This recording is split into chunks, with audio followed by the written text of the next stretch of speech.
กี่ยวเขาแล้วก็มาลองเก็บปลาขอนนี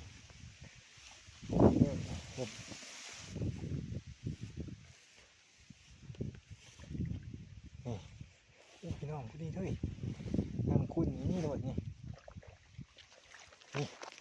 คักแล้วว้าวพุ่นน้ำคุณนี่ตรงนี้ปลาแน่นอนนี่ปลาคอเพาะ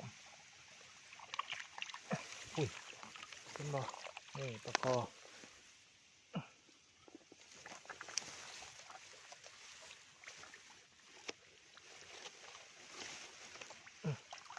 มันมีที่ทายเด็กงุ่มปลามือเดียว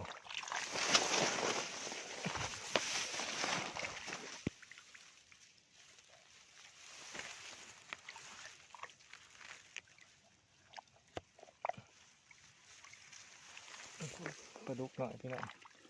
เดี๋ยวมันตักมือ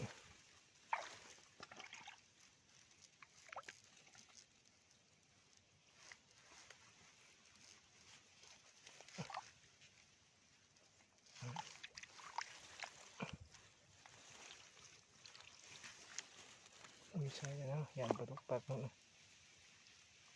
ปลาเค็งน้ำคุณครับพี่น้องน้ำคุณนี่ปลาขนาดนี้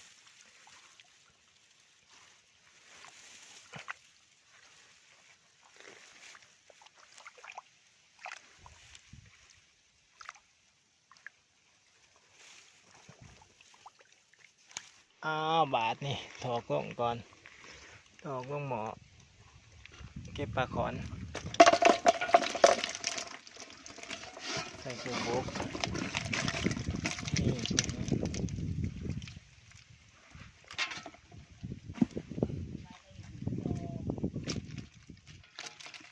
เดไฮไลท์เติบปลาซิวก่อยปลาเค็งปลากระเดิดปลาคอ